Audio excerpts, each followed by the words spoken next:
La Bible est la révélation de Dieu aux hommes, donnée par le phénomène du monde naturel, les événements, l'histoire de l'humanité et aussi par des messages directs donnés à ceux que Dieu a choisis. Nous parlons ici de la Bible des prophètes de l'Ancien Testament et aussi du Nouveau Testament. Mesdames, Messieurs, bienvenue à l'émission Toute la Bible en parle. Louis-René Richard et Richard Leclerc, c'est Louis-René Paré, et Richard Leclerc sont de retour à l'émission Toute la Bible en parle. Et eux aussi ont un message à interpréter par la musique et le chant. J'espère que vous serez là pour les écouter. Ils joueront à la fin de l'émission. Ne quittez pas. Et pour la dernière fois durant cette série, et peut-être que ça sera longtemps avant que nous puissions vous offrir à nouveau l'inspiration et l'autorité de l'Écriture sainte. Il vous suffit d'appeler dès l'instant, composer l'un de ces numéros. C'est gratuit. Personne ne vous demandera un sou pour la documentation qui vous est offerte à l'émission Toute la Bible en parle. Et vous pouvez aussi recevoir un Nouveau Testament, et le Nouveau Testament et les psaumes. C'est gratuit également. Il vous suffit de noter l'adresse à la fin de l'émission pour commander l'un de ces jolis petits volumes que vous ne regretterez pas de faire venir, parce qu'il y en a un pour vous. Et déjà, à date, nous en avons envoyé plusieurs, et j'ai ici quelques lettres que j'aimerais vous partager. Ces lettres, il y en a plusieurs, mais j'aimerais en prendre peut-être les 3 premières que j'ai ici. Une qui vient de Montréal. Elle dit « S'il vous plaît, j'aimerais recevoir le Nouveau Testament qui me plaît énormément. Et mes félicitations pour votre programme. Merci d'avance. » Et déjà, vous avez reçu votre Nouveau Testament. Vous l'avez déjà, puisque nous l'avons tout de suite envoyé. Il y a aussi une autre lettre, cette fois-ci, c'est de Longueuil, qui dit ceci: « J'aimerais recevoir un Nouveau Testament. Que Dieu puisse vous bénir tous. Votre émission aux 9 communautaires répond à nos questions et elle est bénissante. Que Dieu vous garde. » Et il y en a une ici qui m'a plu énormément. Celle-là vient de... Les gens d'Edmonton vont être très contents, très heureux. Elle vient de Saint-Albert, Alberta. Et je vais prendre le temps de lire ce que cette dame dit. Elle a écrit « Samedi, j'ai vu Toute la Bible en parle. Cela m'a touché profondément. Moi aussi, j'ai un frère, Pierre, qui a connu la drogue, la boisson, presque la mort. J'imagine qu'à l'émission Toute la Bible en parle, nous avons eu ici un ami ou quelqu'un qui a été délivré de la drogue. Elle a écrit « Grâce à Dieu, aux prières de ma sœur Monique et à mes prières, pendant 20 ans, il a été délivré, il s'en est sorti. S'il vous plaît, envoyez-nous un Nouveau Testament et psaumes à chacun de nous. Nous en avons un en anglais, et remarquez bien ce qu'elle dit. Elle dit, nous en avons un en anglais, c'est-à-dire un Nouveau Testament, mais la langue française est plus précise et chaleureuse. Alors, j'imagine que les gens d'Alberta sont très heureux d'entendre une émission en français, surtout une émission qui parle de la Bible, qui parle du Seigneur Jésus-Christ.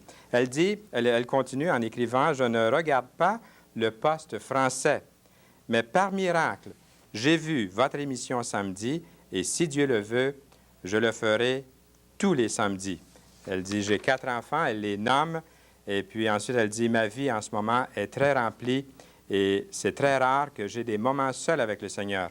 Lorsque je peux, je prends ma Bible anglaise et je lis des passages inspirants, comme j'aimerais le faire en français. » Eh bien, déjà, madame, vous le faites en français, puisque vous avez reçu votre Nouveau Testament. Elle termine en disant que Dieu vous bénisse et à répandre sa parole. Ces lettres-là nous font bien plaisir, et une lettre comme ça pourrait facilement venir de vous aussi. Vous pouvez vous procurer un Nouveau Testament, c'est gratuit, c'est un cadeau, et personne ne viendra vous demander un sou, puisque nous vous l'offrons. Ne manquez pas cette offre.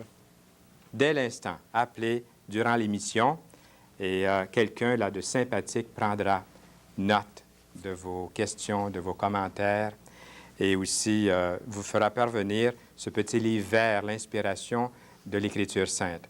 Pour le Nouveau Testament, il suffit d'écrire à l'adresse que vous allez retrouver à la fin de l'émission. Et maintenant, la Bible est déjà ouverte devant vous. Vous voyez, j'en ai une pour vous ici. Elle est écrite en gros caractères et elle est facile à lire. Vous pouvez vous en procurer dans les bonnes librairies. Partout, on peut lire la Bible aujourd'hui. On peut en avoir vraiment une Bible à son goût. Et j'aimerais parler de la divinité du Seigneur Jésus-Christ. On dit que l'Évangile de Jean est l'Évangile le plus simple, mais le plus profond qui existe.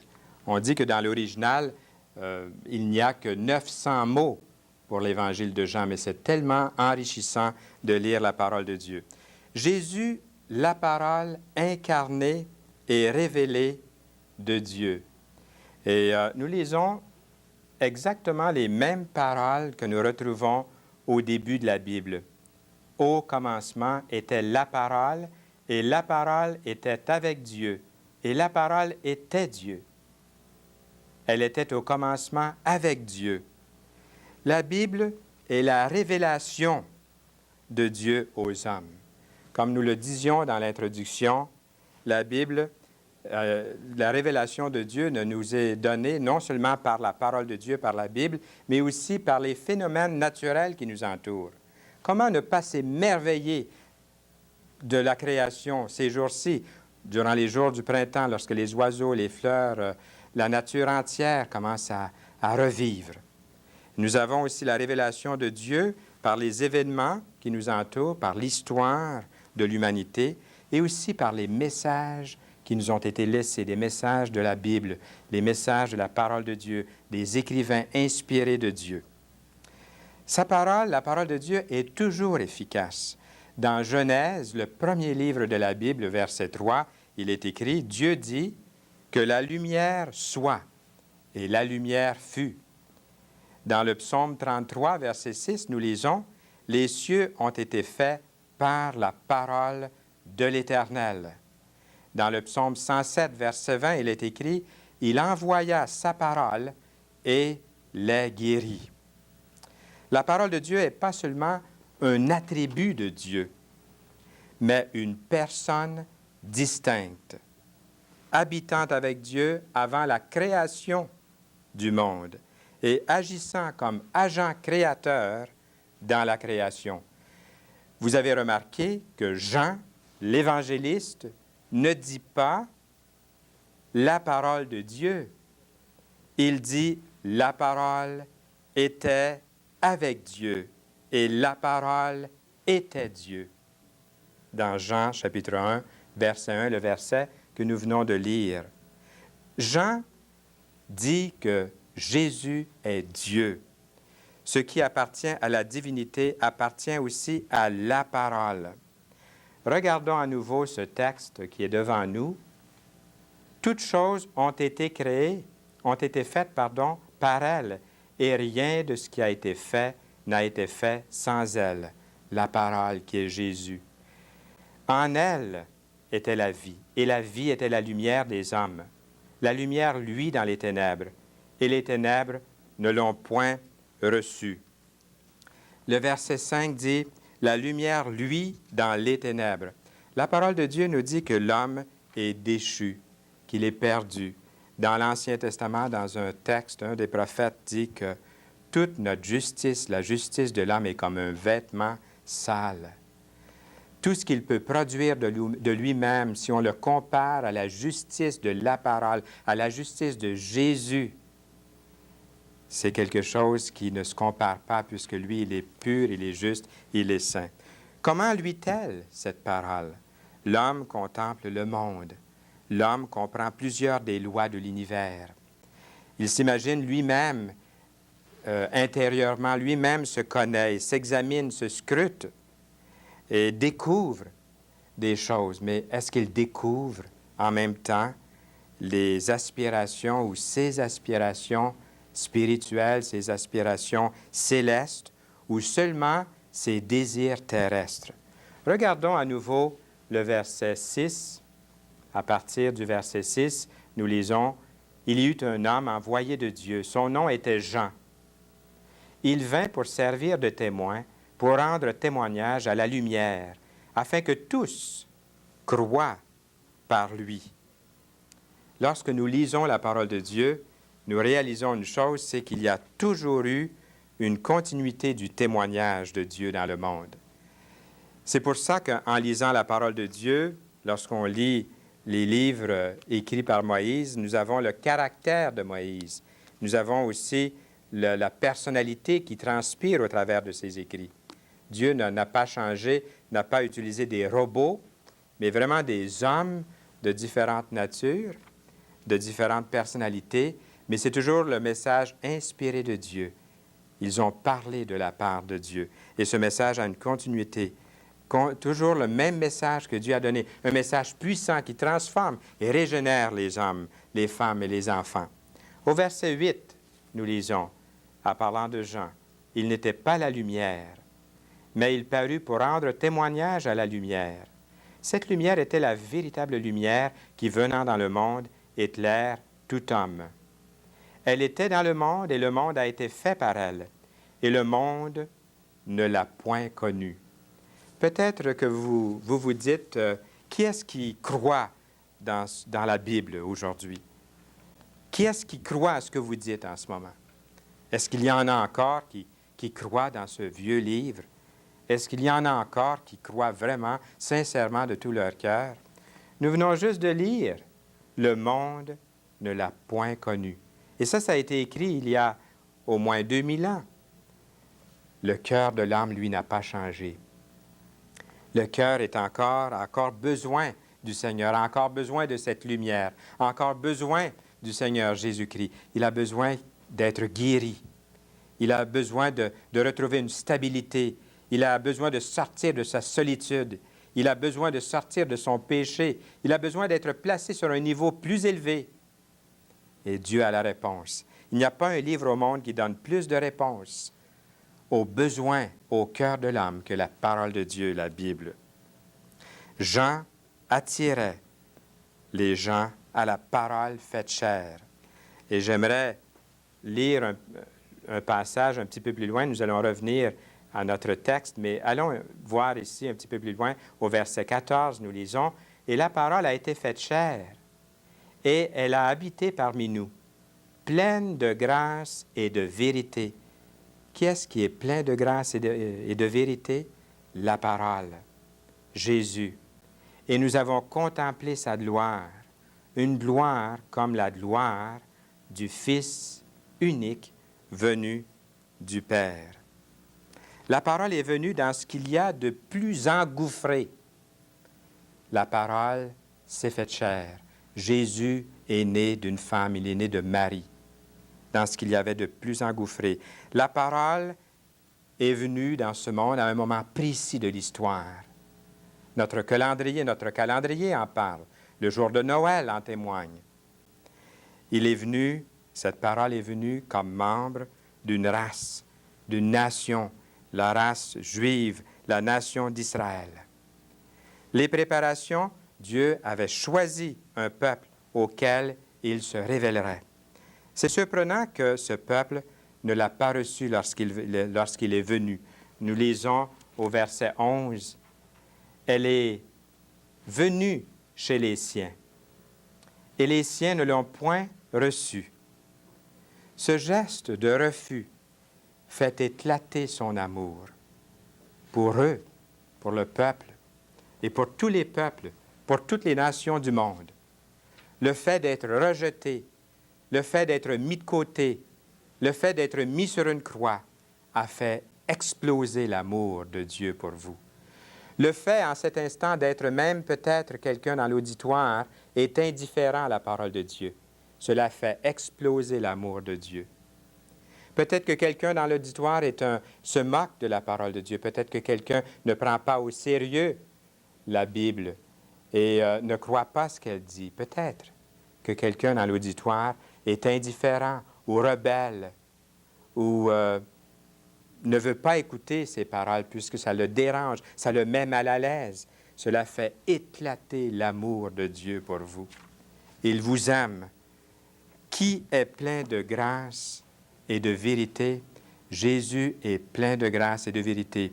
lorsque Jésus se tenait devant Pilate, Pilate devant cet homme qu'il ne saisissait pas trop bien, devant la justice de Jésus, devant son honnêteté, devant sa pureté, Pilate a dit, « Qu'est-ce que la vérité? » Jésus a dit, « Je suis la vérité. » Jésus a dit, « Je suis la vérité, je suis le chemin, je suis la vie. » Nul ne vient au Père que par moi, a dit Jésus.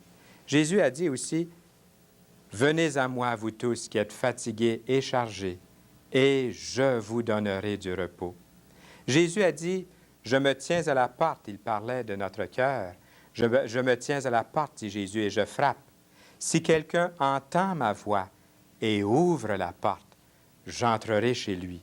Je souperai avec lui et lui avec moi, ce qui indique une communion intime, grande avec le Seigneur, comme une relation très, très intime entre deux personnes qui s'aiment, qui se connaissent bien. Deux grands amis. Le Seigneur nous a appelés ses amis. Nous l'appelons Maître et Seigneur, et lui nous appelle ses amis, puisque nous le connaissons comme ami. Mais il y a une condition. Il y a un principe biblique à observer, à remplir, pour que cela se réalise dans votre vie, comme dans la mienne. Et il est là, devant nos yeux, dans la parole de Dieu.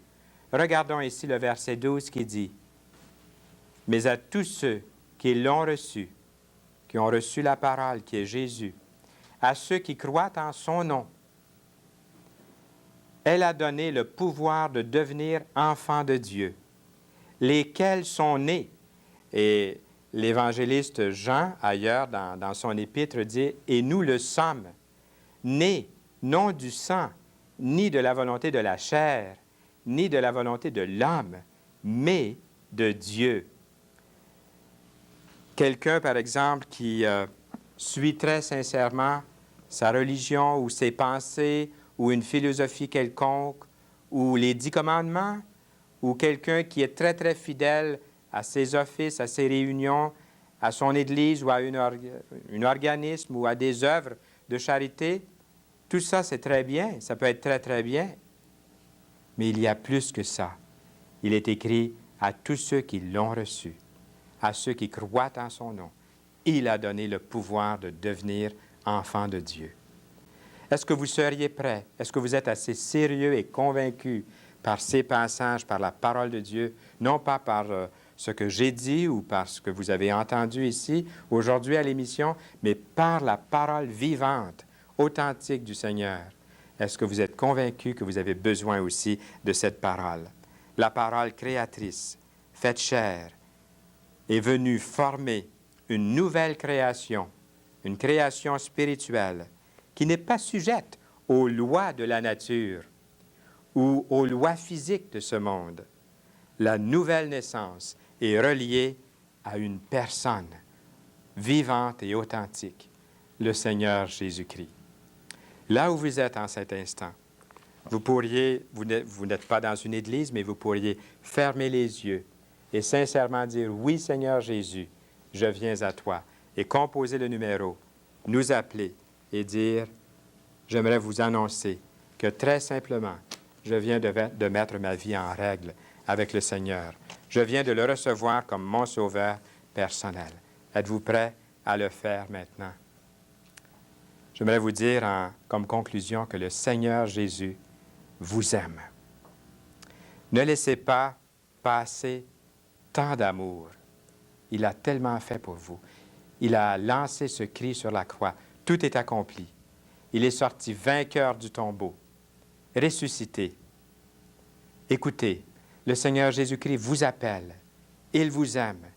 Il voudrait vous recevoir tel que vous êtes, sans transformation. C'est lui qui va faire cette transformation. Nous écoutons maintenant l'équipe qui vient chanter ce beau message de paix.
chanterai toi aussi que son sang sur la croix a coulé pour toi et moi. Oui, Jésus t'aime. Jésus t'aime. N'oublie pas le sang versé et repens-toi de tous tes péchés. Et il t'adonnera cette paix, cette joie que je ressens en dedans.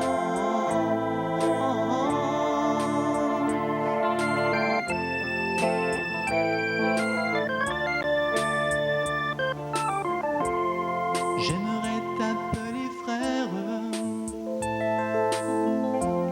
mais tu dois te tourner vers lui. N'attends pas toujours au lendemain. Fais-le plutôt aujourd'hui. Ouvre-lui la porte de ton cœur et tu connaîtras le bonheur. Donne-toi à lui, il te donnera la vie. Décide-toi, mais attention, lui seul peut te sauver, car il a donné sa vie. Par son amour, il nous a rapprochés pour nous réconcilier.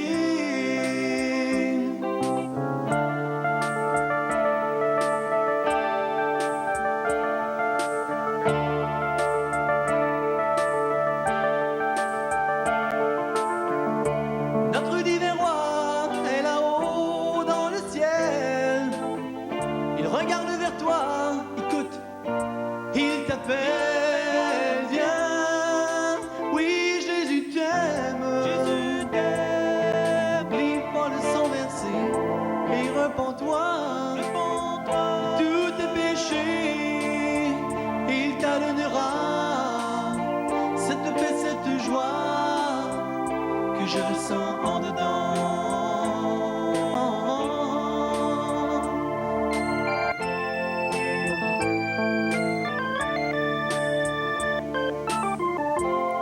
Marche donc dans ses voies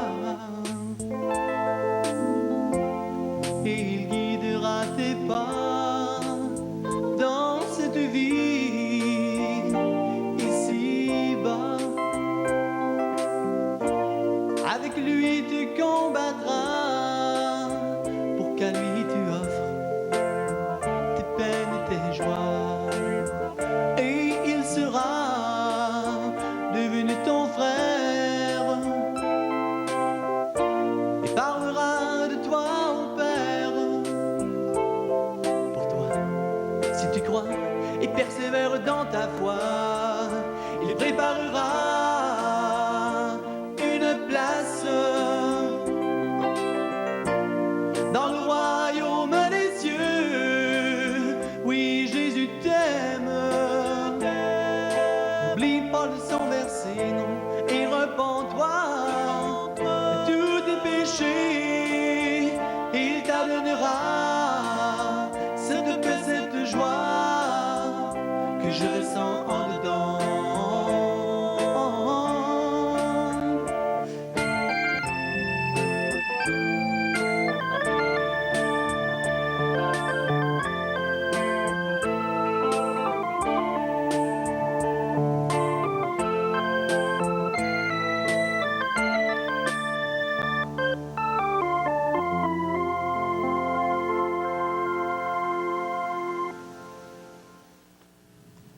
Amen. Merci beaucoup. C'était Louis-René Paré et Richard Leclerc. Merci infiniment. Et revenez bientôt à l'émission Toute la Bible en parle. J'espère que plusieurs auront vu cette émission et vous, comme nous, avez apprécié ce qu'ils ont donné comme message en musique et en chant. Jésus t'aime. C'est important de prendre la bonne décision. Vous avez remarqué qu'à l'émission Toute la Bible en parle, il y a ici toute une équipe. Vous ne voyez pas les autres qui sont là, mais il y a toute une équipe ici. Des gens qui vous aiment, qui prient pour vous, qui ont à cœur, qui donnent de leur temps. C'est un travail bénévole qu'ils font. Depuis 11 ans, l'émission Toute la Bible en parle est sur les ondes. Et ils sont très dévoués. Il y en a que ça fait 11 ans qu'ils sont ici. Ils sont ici depuis le début. Et je voudrais les remercier très, très sincèrement, en tout cas. Et peut-être vous pourriez faire la même chose, votre lettre ou un petit message, un témoignage de reconnaissance ferait plaisir à toute l'équipe. Nous terminons une série et Dieu voulant, nous aimerions revenir avec une toute nouvelle série à vous présenter. Et on ne peut pas vous annoncer aujourd'hui une prochaine émission puisque ça va être déjà quelques semaines. Peut-être qu'il y aura des reprises, disons que ce serait encourageant de pouvoir revoir certaines émissions. N'oubliez pas de noter l'adresse pour le Nouveau Testament dans quelques instants et aussi le petit livre vert, l'inspiration et l'autorité de l'Écriture sainte est à vous. Il vous suffit d'en faire la demande dès l'instant, dès maintenant. Nous vous avons fait connaître une personne vivante et réelle, c'est le Seigneur Jésus-Christ. Pas question de religion, de secte, non, c'est une personne. C'est lui que nous présentons. Au plaisir de se retrouver. Au revoir et à bientôt.